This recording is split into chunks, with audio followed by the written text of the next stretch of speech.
आज की वीडियो में हम कवर करने वाले हैं module C of the IEIFS and उसमें particularly we are going to cover the topics related to Indian financial system and Indian banking structure. So make sure कि आप वीडियो को एंड तक जरूर गो थ्रू करें। बहुत से टॉपिक आसान से टॉपिक है जिनको हम गो थ्रू नहीं करते हैं या छोड़ देते हैं कि हाँ हमें पता है जनरल नॉलेज, बट यही सबसे बड़ी मिस्टेक होती है कि हम गलती कर बैठते हैं एग्जाम में अपने मार्क्स को खो बैठते हैं। सो मेक श्योर कि इन इजी टॉपिक्स को भी आप अच्छे से कवर कर रहे हैं through these video questions.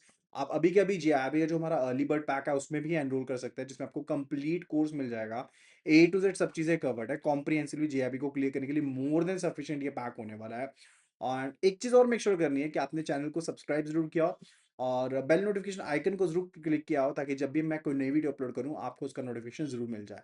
Daily basis पर वीडियोस रहती हैं from Saturday to Wednesday and ये वीडियोस रहती हैं 9:30 बजे शाम को हमारे चैनल के ऊपर।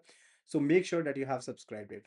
सो चलिए सेशन को करते हैं start. The first question it says it's related to the Indian financial system. ठीक है, तो इंडियन फाइनेंशियल सिस्टम से रिलेटेड ये क्वेश्चन है। It says the Narasimham committee one as part of 1991 reforms. ठीक है, 1991 रिफॉर्म्स के तहत proposed a significant change to address the large portfolio of stressed assets, right, held by the banks. This recommendation was aimed at creating a specialized entity to take over these bad loans, thereby cleaning up the bank's balance sheets. What was this proposed entity called? तो इस proposed entity को किस नाम से जाना जाता है? So basic purpose ये था कि बैंक्स के पास एनपीए यानी कि नॉन परफॉर्मिंग एसेट्स काफी ज्यादा थे। अब नरसिम्हम कमेटी ने कहा कि इन एनपीएस को टेक ओवर कर लेगी एक special entity, right.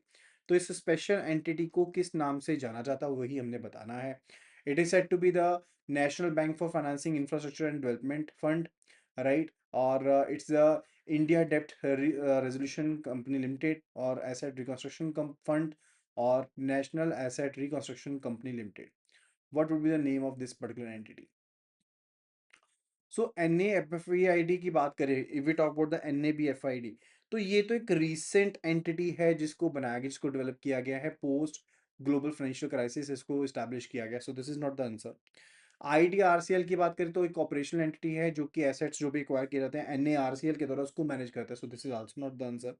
NARCL itself is not answer. ये भी मॉडर्न डे बैड बैंक है जिसको यूनियन बजट 2021-22 में अनाउंस किया गया था नरसिम्हम कमेटी वन की रिपोर्ट के बहुत टाइम के बाद, राइट। तो पर्पस काफी हद तक इसका सेम है, लेकिन स्पेसिफिक एंटिटी जिसको प्रपोज किया गया था 1991 में, that is asset reconstruction firm. ठीक है, एसेट रिकंस्ट्रक्शन फंड जो है वो यहाँ पर है। So setting up a asset reconstruction fund so as to take over the portion of the stressed assets loan portfolio of the banks, that is basically ARF. So answer is option C. Now let's move toward the question number 2. It's related to the Indian banking structure. A newly established small finance bank is planning its credit portfolio strategy. According to the regulatory guidelines for the SFBs, there is a specific mandate regarding the concentration of its loan book to ensure it serves its target segment of small borrowers effectively. Which of the following correctly describes a mandatory requirement for the SFBs? The SFB must extend 50% of its ANBC to the priority sector. At least 75% of its loan portfolio must consist of loans and advances of up to rupees 25 lakh. And the maximum loan exposure to single borrower is restricted to 25% of the bank's capital funds. And at least 50% of its loan portfolio must be composed of loans and advances of up to rupees 25 lakh. So which one is going to be the correct answer? जल्दी से जल्दी बता दीजिए। सो latest guidelines जो है priority sector lending से related वो आ चुकी हैं for the small finance banks too. What are those guidelines?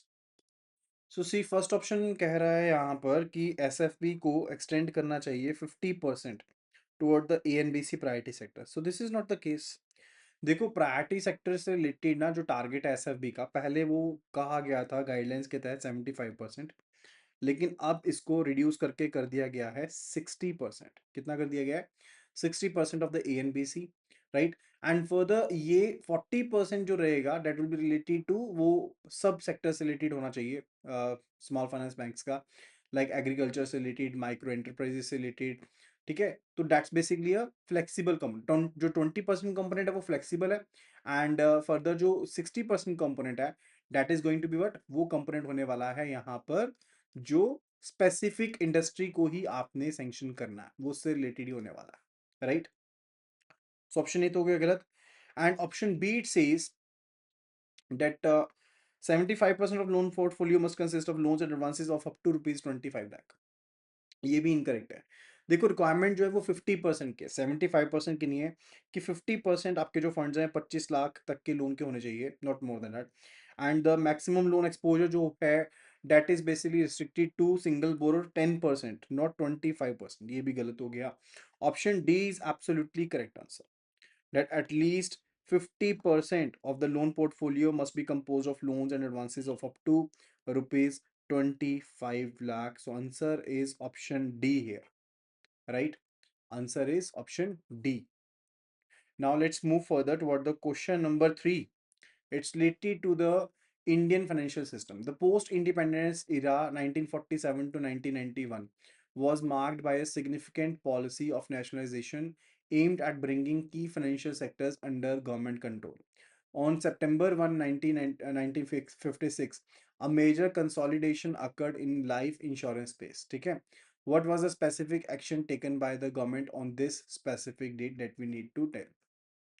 सो जल्दी से आप ऑप्शंस को देखिएगा एंड आंसर अपना साथ के साथ जरूर पोस्ट करें। आंसर जरूर पोस्ट कीजिएगा साथ के साथ। जो ऑप्शन नंबर 1 है, it says the government nationalised 55 private general insurance companies to form 4 public sector insurance. The government nationalized 14 largest private commercial banks. The government nationalized 245 private insurance companies, merging them to form the LIC, that is a Life Insurance Corporation. देखो, सितंबर 1 1956 को क्या हुआ था कि government ने एक historical step लिया था, नेशनलाइजेशन की थी of the life insurance sector की। एंड LIC यानी कि life insurance corporation of India को इस्टेब्लिश किया गया था। अब इसके थ्रू क्या किया गया था कि जो 245 प्राइवेट लाइफ इंश्योरेंस कंपनीज थी ना, उनको नेशनलाइज कर दिया गया था, राइट? उस टाइम पर जो चल रही थी, एंड सभी को कंसोलिडेट कर दिया गया था, एक सिंगल गवर्नमेंट ऑन्ड कॉर्पोरेशन बनाई गई थी, LIC बना दी गई थी। गोल ये था कि पॉलिसी होल्डर्स के इंटरेस्ट को प्रोटेक्ट करना है, ज़्यादा लोगों का भरोसा बढ़ाना है, ट्रांसपेरेंसी को इंक्रीज करना है, राइट? तो काफ़ी ज़्यादा ज़रूरी था। एंड नेशनलाइजेशन से पहले जो सेक्टर था उसमें मिसमैनेजमेंट बहुत थी, फेलियर्स बहुत थे, ठीक है? तो LIC के साथ क्या हो गया, एक मोनोपोली हो गई लाइफ इंश्योरेंस स्पेस में, जो काफ़ी ज़्यादा एक इंपॉर्टेंट रोल बना। एंड फर्दर ये सबसे ज़्यादा earliest and most impactful nationalisation move थी इंडिया के फाइनेंशियल हिस्ट्री में, right? So answer would be related to question number 3 का आंसर क्या रहेगा? It is option C. Option C क्या है कि government nationalised 245 private insurance companies, merging them to form the LIC, life insurance corporation of India को फॉर्म किया गया। Question number 4। A customer of Bank A uses ATM of Bank B in New Delhi to withdraw the cash. Later, the same customer uses the ATM of Bank C in a metro city, in a non-metro city for a balance inquiry. According to the regulatory guidelines on ATM transactions, how would these transactions be classified and what are the minimum free transactions limits applicable? Right? So that we need to answer. तो जल्दी से जल्दी you need to post the answers here. So option 8 says the New Delhi transaction is on us transaction. जो न्यू दिल्ली की transaction on us transaction है, non metro transaction off us transaction है। Both are subject to minimum of 5 free transactions per month. Both the transactions are off us transactions. The customer is entitled to minimum 3 free transactions in New Delhi and 5 free transactions in non-metro city. Both the transactions are on us transactions because they are performed by the same customer. The limit is 3 free transactions. And the New Delhi transaction is off us transaction. The non-metro transaction is on us transaction. Right? So what will be the clear answer for this? यहाँ पर options है आपके सामने and you need to answer the post the answer over here. देखो, if we talk about the types of transaction, जो cash withdrawal transaction है, let's say interbank transaction है, non home bank में transaction है, cash withdrawal से related है, right? Balance inquiry transaction हुई है सी की ट्रांजेक्शन के ऊपर, that's basically non home bank में हुई है, नॉन फाइनेंशियल ट्रांजेक्शन हुई है। तो एक जो ट्रांजेक्शन थी वो फाइनेंशियल ट्रांजेक्शन है, दूसरी ट्रांजेक्शन जो है वो नॉन फाइनेंशियल ट्रांजेक्शन है। अगर हम मेट्रो लोकेशन की बात करते हैं, like Delhi is a metro location, तो वहां पर 3 ट्रांजेक्शन फ्री की दी गई हैं पर मंथ, ठीक है? At non home bank ATM के ऊपर, जिसमें फाइनेंशियल नॉन फाइनेंशियल सभी ट्रांजेक्शन शामिल रहेंगी। And if we talk about the non metro location, तो मैक्सिमम 5 ट्रांजेक्शन दी जा सकती हैं एक महीने में at non home bank ATM। इसमें भी फाइनेंशियल नॉन फाइनेंशियल ट्रांजेक्शन सभी शामिल रहती हैं, राइट। नाउ ये दोनों ट्रांजेक्शन जो है ये इंटर बैंक ट्रांजेक्शन है। These are what, these are the inter bank transactions. देखो, ऑनेस्ट ट्रांजैक्शन होती है जब सेम बैंक यानी कि इश्योर बैंक एक्वायरर बैंक जो है वो सेम है, तब उसको कहते हैं honest transaction. And offers transaction होती है इन सिनेरियो हम किसी और बैंक का एटीएम यूज करते हैं, उसको ऑफर्स ट्रांजैक्शन कहते हैं। अब इस कॉन्टेक्स्ट में अगर हम देखें तो डेफिनेटली जो ये ट्रांजेक्शंस है, these both transactions are offers transactions, ठीक है। तो accordingly we look at option B जो है, that is the correct answer. That is the correct answer, तो यही चीज है। अब मेट्रो स्टेट में, मेट्रो से जगह पर आपको क्या मिलते हैं, 3 फ्री ट्रांजेक्शन मिलती हैं। एंड अगर नॉन मेट्रो है तो वहां पर 5 फ्री ट्रांजेक्शन मिलती हैं नॉन मेट्रो सिटी में, right. So option B is the correct answer here. Now let's move to the next question. It says the Narsimham Committee 2 report in 1998 introduced a concept specifically designed to help weak public sector banks that were struggling with a high level of non-performing assets. This concept suggested a restrictive form of banking where these banks, weak banks, would be permitted to place their funds only in short-term risk-free assets. What is this concept known as? तो इस concept को हम क्या कहते हैं? Prudential norms, capital adequacy ratio, narrow banking या फिर asset reconstruction? What this is said to be? देखो, if we talk about the prudential norms like जैसे इनकम रिकॉग्निशन, एसेट क्लासिफिकेशन के नॉर्म्स होते हैं ना, वो रिकमेंड किए गए थे पहली नरसिम्हम कमेटी के द्वारा, ताकि ट्रांसपेरेंसी रिमूव हो और अकाउंटिंग जो प्रैक्टिस है वो ज्यादा बेटर बने। So that is not the correct answer. तो मैं यहाँ पर लिख देता हूँ that these were basically recommended by home, Narasimham committee जो थी ना, फर्स्ट उन्होंने रिकमेंड की थी, right. And if we talk about the IRAC capital adequacy norms, तो कैपिटल एडिक्वेसी नॉर्म जो है वो बैंक के कैपिटल के रिलेशन में related to the risk weight assets, जो बीसीबीएस की देन है, ठीक है। So that is also not the correct answer. Option C की अगर बात करें, that's related to the narrow banking. Narrow banking का जो कंसेप्ट है वो किन्होंने रिकमेंड किया था? That was recommended by the Narasimham committee 2, right. एक तरह की बैंकिंग है जहां पर जो वीक बैंक्स हैं उनको अलाउ किया गया है कि वो अपने फंड्स को शॉर्ट टर्म पर्पस के लिए रिस्क फ्री एसेट्स में डाल सकते हैं, स्पेसिफिकली ताकि जो प्रॉब्लम्स उनको पड़ रही हैं एनपीए से रिलेटेड उनके साथ डील किया जा सके, राइट। कि जो नैरो बैंकिंग है उसके तहत बैंक्स को रिस्ट्रिक्ट किया गया है कि वो रिस्की लेंडिंग एक्टिविटीज में पार्टिसिपेट ना करें, कि प्राइवेट सेक्टर्स को लेंडिंग दें। Insteadly they can be investing the money in safe short term liquid government securities, risk free instruments में इन्वेस्ट कर सकते हैं। That would be a better thing. तो ये मेन चीज क्यों की गई थी? ताकि रिहेबिलिटेट किया जा सके वीक बैंक्स को, कि वो डिटोरेशन ना करे फर्दर से, अपनी एसेट क्वालिटी को डिटोरेट ना करे, right. That was the major funda related to it. So option C is the correct answer. Option C is the correct answer, ठीक है। तो नैरो बैंकिंग को नैरो मनी के साथ कंफ्यूज नहीं करा। Narrow banking is different, narrow money is different. चलिए, अभी चलते हैं नेक्स्ट क्वेश्चन की तरफ, toward the question number 6। It says a large technology company whose primary business is providing social media and e-commerce platforms decides to enter the financial services space by offering payment solutions and other financial products. According to documentation's classifications, how this would be entity would be characterized? इसको किस तरह से हम categorize करेंगे? Fintech firm, neo bank, tech fin firm या payment bank? What will be saying it to be? क्या नाम देंगे इसको? फिनटेक बोलेंगे, नियो बैंक बोलेंगे, टेकफिन फर्म बोलेंगे या फिर पेमेंट बैंक बोलेंगे? देखो, फिनटेक फर्म जो होती है वो फर्म होती है that specialises in offering the digital financial services, ठीक है। तो अगर कोई फर्म स्पेशलाइज करती है in providing the digital financial services, digital financial services, तो उसको हम क्या कहते हैं? We say to B fintech firm, ठीक है।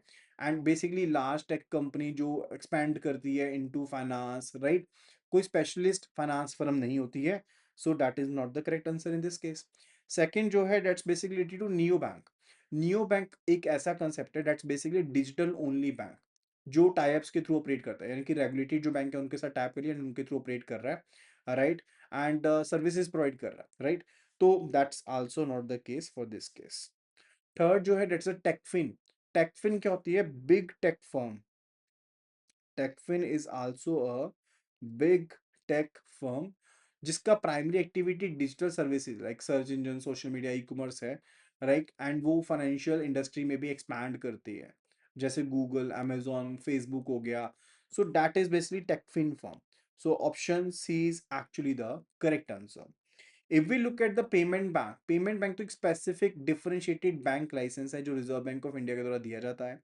जो टेक कंपनी है वो इस तरह के लाइसेंस के लिए अप्लाई कर सकती है, लेकिन कंपनी को जो डिस्क्राइब करेंगे हम प्राइमरी बिजनेस के हिसाब से वो टेकफिन कहेंगे, right, not the payment bank. So option C is absolutely the correct answer for question number 6. Now let's move to the question number 7. Post the GFC, global financial crisis, India focused heavily on strengthening financial inclusion. A key initiative involved in integration of three distinct elements to create a seamless system for direct benefit transfers and financial access for the unbanked population. What are the three components that constitute this JAM Trinity? तो इस JAM Trinity में क्या जो तीन चीजें हैं वो शामिल होती हैं? That we need to answer. Kindly do answer at the earliest. Options आपके सामने हैं, फटाफट से आंसर पोस्ट करना है. Jan Dhan, earth and mobile, Jan Dhan Aadhaar and mobile, joint account Aadhaar and micro ATM, Jan Dhan Aadhaar and micro finance. What it is? देखो, JAM ट्राइनिटी जो है वो एक लैंडमार्क इनिशिएटिव था जो गवर्नमेंट ऑफ इंडिया के द्वारा शुरुआत की गई थी, so as to promote the financial inclusion. खास करके 2008 के ग्लोबल फाइनेंशियल क्राइसिस के बाद ये चीज करी गई थी, राइट. सो इसमें मेन पर्पस यही था कि जो लीकेजेस हैं उसको मिनिमाइज करना है और जो एफिशिएंसी है उसको ज़्यादा बूस्ट करना है. एंड जेम जैम में बेसिकली तीन चीज़ें हैं, तीन ही इसमें लेटर्स हैं, JAM, राइट. जे से हमारा मतलब है जनधन योजना. जनधन योजना, ठीक है. तो यूनिवर्सल एक्सेस प्रोवाइड किया था इस योजना ने बैंक अकाउंट्स को लेकर के unbanked and under banked population को. सेकंड जो है A, that's basically for Aadhaar, right. Aadhaar एक यूनिक बायोमेट्रिक आइडेंटिटी प्रोवाइड करता है हर एक इंडिविजुअल को, राइट, जिससे हम टारगेटिंग कर सकते हैं, ऑथेंटिकेट कर सकते हैं सर्विस डिलीवरी को.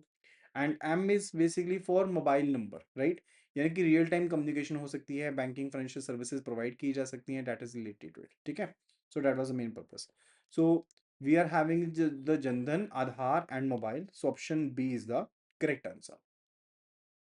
Now let's move to the another question, number 8. It says to be included in the second schedule of the RBI Act 1934.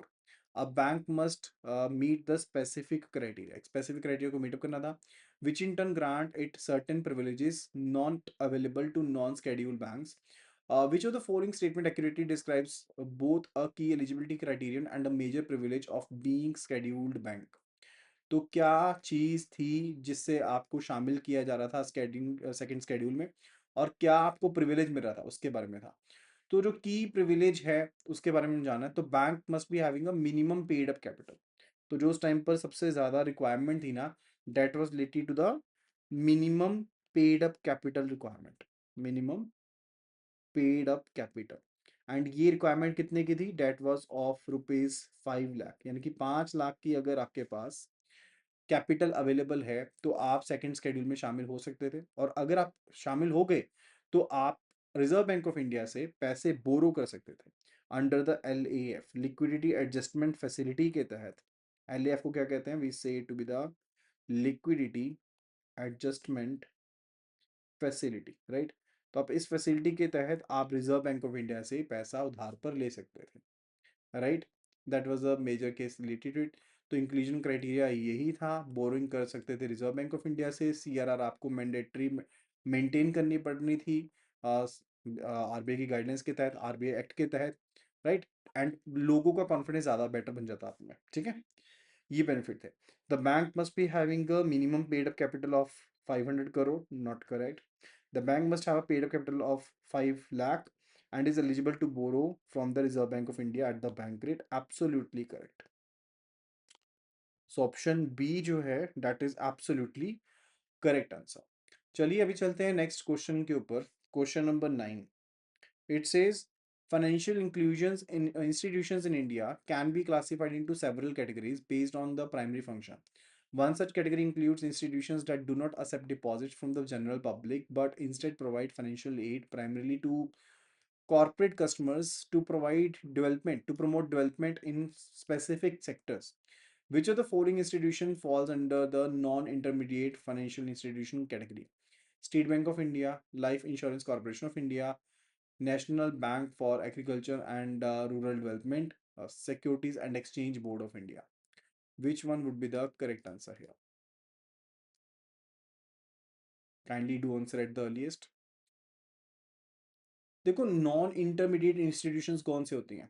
Non intermediate institutions होती हैं जैसे डीएफआई होती है ना, डेवलपमेंट फाइनेंशियल इंस्टीट्यूशंस जो होती हैं, ठीक है, जो पब्लिक डिपॉजिट को एक्सेप्ट नहीं करती, medium term long term loan देती हैं, प्राइमरीली कॉर्पोरेट क्लाइंट्स को सर्व करती हैं, स्पेसिफिक सेक्टर्स को लोन सर्व करती हैं, और प्रोजेक्ट फाइनेंसिंग में, इंडस्ट्रियल डेवलपमेंट में, सेक्टर प्रमोशन में शामिल होती हैं, उनको कहते हैं।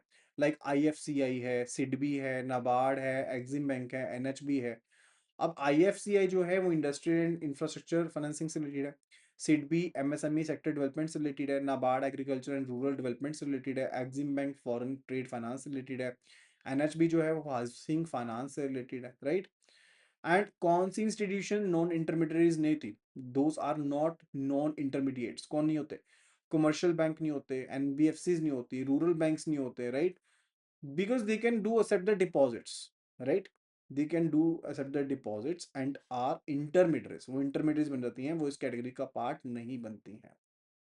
सो आंसर क्या रहेगा? what will be the answer for this case? it is option C, that is NABARD. NABARD that is a DFI। तो NABARD क्या है? एक DFI है, डेवलपमेंट फाइनेंशियल इंस्टीट्यूशन। ठीक है जी, चलो अभी चलते हैं क्वेश्चन नंबर 10 की तरफ। It's related to Indian banking structure. A business needs a bank's assurance to a third party for a financial obligation, but does not require an immediate cash loan. The bank provides a letter of credit. How would this type of facility be categorized? And what form of remuneration does the bank typically earn from it? It is a fund-based facility. तो letter of credit fund-based होती है कि non-fund-based होती है? Letter of credit is a non-fund-based facility. तो option A तो correct नहीं है. So either it is option B or the option D. Option B, it says it's a non-fund based facility and the bank charges a commission for this service. Option D, it says it's a non-fund based facilities and bank earns the interest only if the letter of credit is involved. तो bank जो है letter of credit को open करने के लिए commission charge करता है, right. Option B is not, option B is the correct answer, not the option D.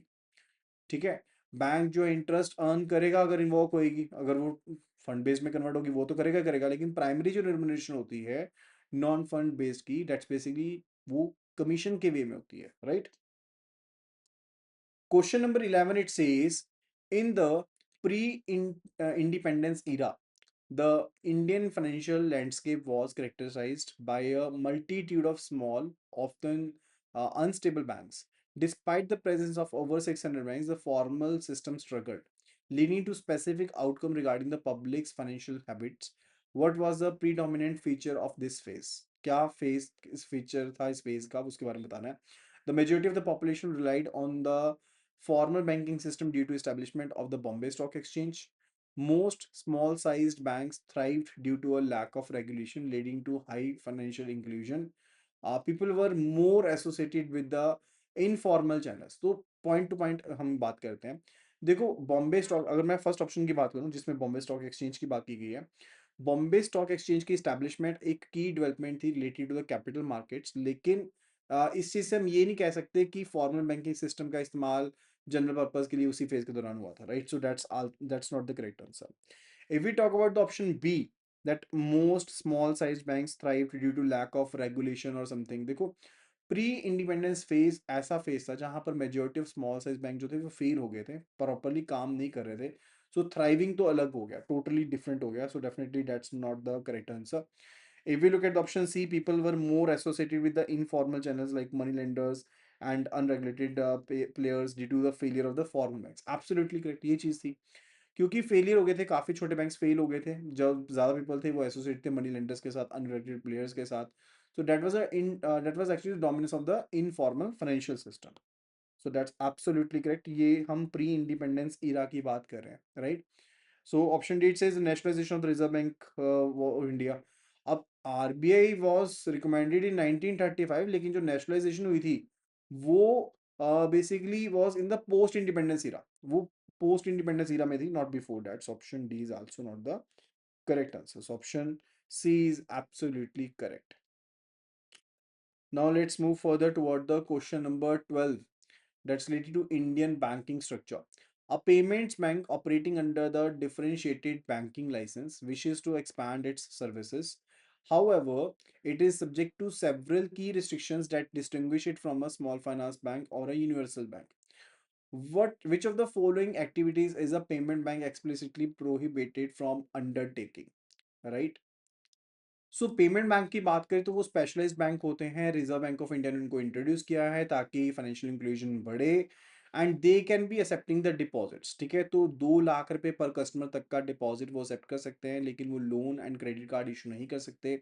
वो पेमेंट्स को, रेमिटेंसेस को, जो बेसिक बैंकिंग सर्विसेज हैं उसको फैसिलिटेट कर सकते हैं। वो पेमेंट फैसिलिटेटर की तरह एक्ट करते हैं। जो फॉर्मल फाइनेंशियल सर्विसेज हैं वो एक्सेसिबल होती हैं अनडिजर्व्ड एंड रूरल पॉपुलेशंस के द्वारा, राइट। तो अलग अलग पेमेंट बैंक है, लाइक एयरटेल पेमेंट बैंक है, इंडियन पोस्ट पेमेंट बैंक है, फिनो पेमेंट बैंक है, जियो पेमेंट बैंक है, एनएसडीएल पेमेंट बैंक है। अब if we talk about the developments, right, तो डिपॉजिट लिमिट कितनी है? Deposit limit is 2 lakh rupees, right. Regulatory move है, यानी कि एसएलआर रिडक्शन की गई है, रिक्वेस्ट करी जा सकती है। लेंडिंग अलाउंस बेसिकली अलाउ किया जा सकता है, right, that can be done. And अगर इनकी कैपिटल रिक्वायरमेंट की बात करें तो मिनिमम जो कैपिटल रिक्वायरमेंट है that is 100 crore rupees, right. And promoter की होल्डिंग कम से कम 40% के लिए होनी चाहिए फॉर द फर्स्ट 5 years की प्रमोटर की स्टेबिलिटी है, इस चीज़ के लिए होता है। डिपॉजिट का मैंने आपको ऑलरेडी बता ही दिया, ये सेविंग अकाउंट, करंट अकाउंट को ऑपरेट कर सकते हैं, एटीएम को, कार्ड को, डेबिट कार्ड को इशू कर सकते हैं, internet banking, mobile banking services provide कर सकते हैं, ये बिजनेस कॉरेस्पोंडेंट की तरह एक्ट कर सकते हैं so as to distribute the third party financial products, जैसे कि म्यूचुअल फंड, इंश्योरेंस हो गया, वो कर सकते हैं। लेकिन ये क्रेडिट कार्ड को इशू नहीं कर सकते, पैसा उधार पर नहीं दे सकते, सब्सिडरीज को फॉर्म नहीं कर सकते, नॉन बैंकिंग एक्टिविटीज के लिए ये चीज़ नहीं की जा सकती, राइट। एंड कम से कम जो 25% ब्रांचेस होंगी ना पेमेंट बैंक से, those must be located in the under banked जो रूरल एरियाज हैं वहां पर होनी चाहिए, right. So that is a फंडा। अभी देखते हैं फटाफट से ऑप्शंस को। Accepting demand deposit from individual customers, issuing the ATM cards to its account holders, setting up subsidiaries to undertake the non-banking financial services, and investing in customer deposits, its customer deposit into government securities. So what cannot be done? क्या चीज नहीं की जा सकती है? Option C, can not be done. Subsidiaries को setup नहीं कर सकते हो ना, that is basically not allowed. आप क्या डिपॉजिट एक्सेप्ट कर सकते हो? यस, 2 लाख रुपए पर कस्टमर के हिसाब से आप डिपॉजिट को एक्सेप्ट कर लो, कोई इश्यूज नहीं है। डेबिट कार्ड भी इशू कर सकते हो, इन्वेस्टिंग भी कर सकते हो गवर्नमेंट सिक्योरिटीज में, right. Rest all can be done but not that thing. Clear है चीज? चलो अभी चलते हैं नेक्स्ट क्वेश्चन की तरफ। It's related to the Indian financial system. One of the key reforms implemented based on the Nasimam Committee 1 recommendations was the phased reduction of two important reserves ratio that the commercial banks were required to maintain. This was done because of high levels of these ratios were seen as reducing the profitability of the banks.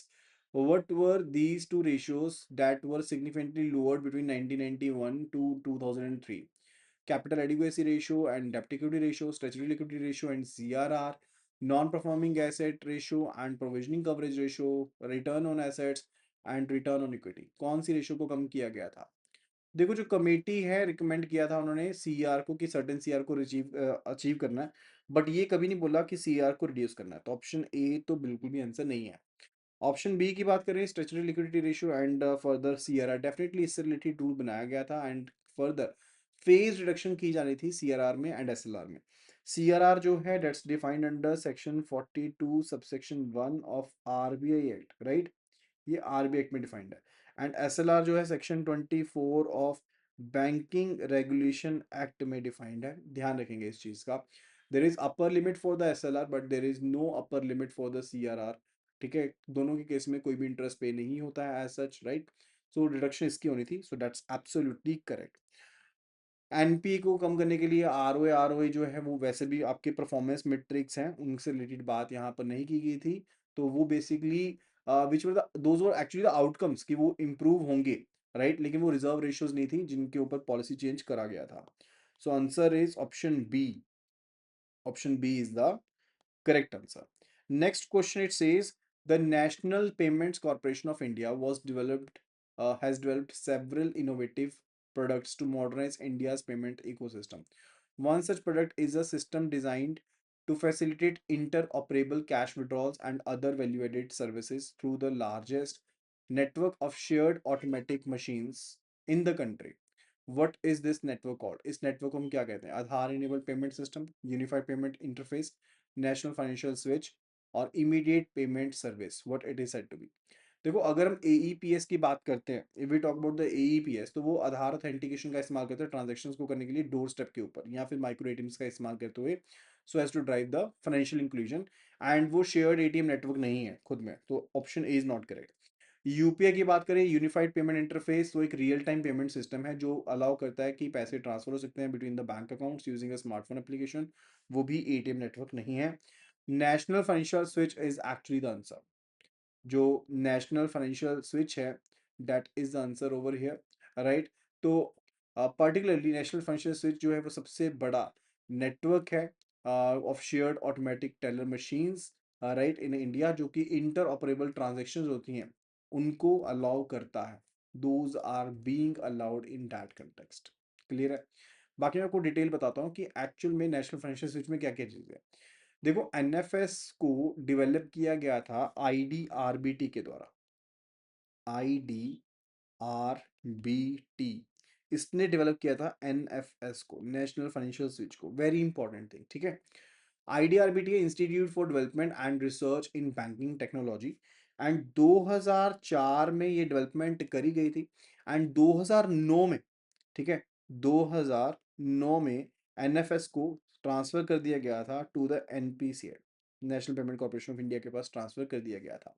So main objective क्या था कि interoperability होनी चाहिए सभी ATMs की, इससे infrastructure के ऊपर बर्डन भी कम होगा इंडिविजुअल बैंक्स के ऊपर अगर हम देखें, और फाइनेंशियल इंक्लूजन भी बढ़ेगा, और इलेक्ट्रॉनिक पेमेंट सिस्टम जो होगा वो भी एक्सपेंड होगा।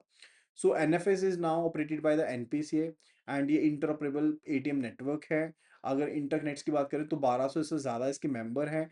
Cash withdrawal, balance inquiry, mini statement, PIN change, fund transfer, ऐसी ट्रांजेक्शन्स यहाँ पर की जा सकती है, right. Those transactions can be done. So these are the benefit. तो आप किसी भी एटीएम को आप नेशन वाइड इस्तेमाल कर सकते हो। इम्प्रूव्ड एक्सेस हो गया है रूरल एरियाज में, real time and secure transactions होती हैं। So these are the benefits related to it. Clear है चीज? So answer is option C. Option C is the correct answer. Now, the last question for today video, it says, following the liberalization period, a network framework was established to deal with the corporate insolvency and preserve economic value by enabling speedy resolution of the stressed assets. This comprehensive code has been a cornerstone of the reform process in the post-global financial crisis era. What is this framework known as? DRT कहते हैं, Asset Reconstruction Fund कहते हैं, IBC कहते हैं, या NARCL कहते हैं। देखो, DRT को सेटअप किया गया था नरसिम्हम कमेटी 1 की रिकमेंडेशंस के द्वारा, तो वो तो बहुत पहले की बात है, GFC के बाद की बात तो है ही नहीं है। So option A is not the correct answer, ठीक है। तो 20 लाख या 20 लाख प्लस के जो केसेस होते हैं वो जाते हैं डीआरटी में, डेप्ट रिकवरी ट्रिब्यूनल में जाते हैं, right. And if we talk about the ARF का प्रपोजल भी नरसिम्हम कमेटी 1 ने दिया था, and but that was basically never implemented in that form, उस फॉर्म में इंप्लीमेंट नहीं हुआ वो कभी भी, ठीक है। So that is also not the answer. If we look at the option C, तो IBC, insolvency and bankruptcy code, absolutely that's the right answer. तो इसमें कॉर्पोरेट इंसॉल्वेंसी एंड रेजोल्यूशन जो आपके पास होता है, प्रोसेस होता है, उसको चलाया जाता है। सीआईआरपी को, पीआईआरपी को चलाया जाता है, राइट। पीआईआरपी होता है एमएसएमई के लिए, सीआईआरपी होता है कॉर्पोरेट इंसॉल्वेंसी के लिए, राइट। एनएआरसीएल की बात करें तो वो स्पेसिफिक एंटिटी है, एक बैड बैंक है जिसको बेसिकली सेटअप किया गया है so as to manage the stressed assets. लेकिन जो ओवरआर्चिंग लीगल फ्रेमवर्क है वो सारा का सारा प्रोसेस किसमें, आईबीसी के तहत है। So option D is also not the correct answer, ठीक है जी। तो answer is option C in this scenario. So I hope कि आपको ये वीडियो पसंद आई होगी। अगर आपको ये वीडियो पसंद आई है तो वीडियो को जल्दी से लाइक जरूर करें, एंड शेयर जरूर करें अपने फ्रेंड्स के साथ, कलीग्स के साथ। एंड अगर आपको कंप्लीट कोर्स चाहिए जेआईबी से रिलेटेड, तो you need to write JIB early bird, and उसे व्हाट्सअप कर दीजिए इस नंबर के ऊपर। I be providing you the complete access related to the PDF files and everything, and those all things are comprehensive. आप इजीली जीआईपी का exam clear कर पाएंगे। So make sure so as to enroll right now and start preparing for the same. Thank you so much and see you again in the next video. Happy learning.